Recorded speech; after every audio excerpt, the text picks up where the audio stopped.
She was pretty young when we realized she was pretty good and she was doing well at her first competitions. So it was really early elementary years when we realized we needed to do something more and help her get better coaching and practice more. I don't really remember who inspired me to first start skating because I was really young, but the reason why I kept skating was because I just really liked how it felt to be on the ice, and even though it's really hard, it's still really fun, and when you accomplish something new, I think it's like the best feeling in the world. I've tried other sports and nothing feels the same. To get like what you're expecting, you have to work super, super hard in skating, so that just kind of pushes me to work even harder. Something really physically challenging has been all the injuries that I've gotten. There's been some small ones, there's been some mediocre ones, and then there's been my latest one, and that one was a big one. And mentally, there's also been a lot of challenges because after those injuries, you have to regroup and just go and trust yourself, and that's really hard.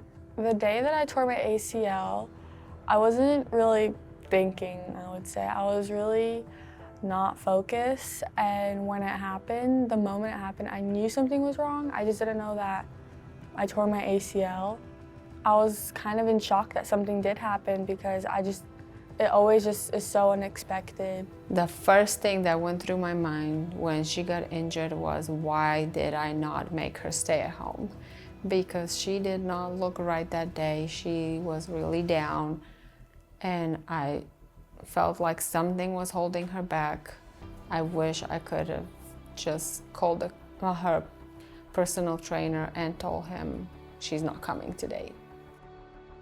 I found out that my injury was serious when I got the results from my MRI back, and I was not happy, but I just kind of kept going. I kind of, cried a little, and then I just kept going because crying isn't gonna fix anything, and I just wanted to start doing what I can to get back on the ice as soon as possible.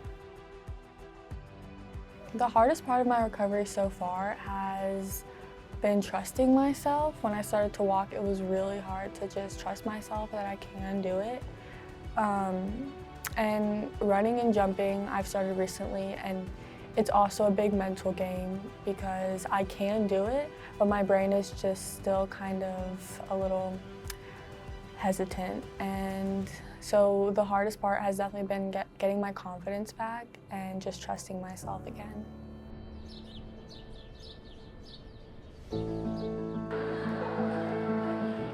Stepping back on the ice after months of not being on the ice was actually really scary. Not because I didn't trust myself, more because I didn't trust people around me, because there was lots and lots of people there. But it was actually really fun. When I first got back on the ice, I could kind of feel why I wasn't quite ready to go back to skating. But it was really fun, and it was great to show myself that I can still skate. In skating, I see her achieving everything she puts her mind to. If she wants to do well, she has the resources and ability to do whatever she puts her mind to. So I believe if she really wants to go to Olympics, if God wants her to do it as well, she will actually make it. This injury made me realize a lot of things.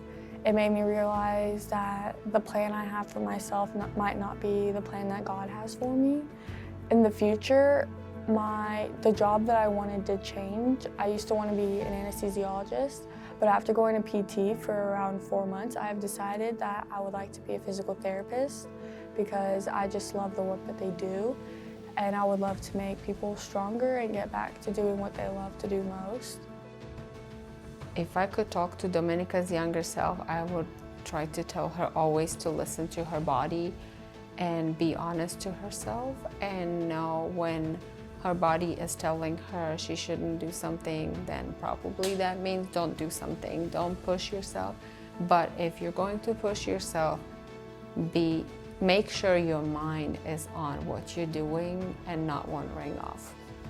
I hope to inspire any athletes that are going through injuries, just to show them that after you get injured, you don't have to just immediately quit, because that's not what that is. You can make your own decisions, and if you feel that you are strong enough to get back on the ice or get back to whatever sport you do, then you will. As a person, I want to be remembered as someone who has Christ in the center of their life, and as an athlete, I want to be remembered as the same thing, and I want to bring joy to people when I skate, so I want people to remember me as someone that was a joy to watch.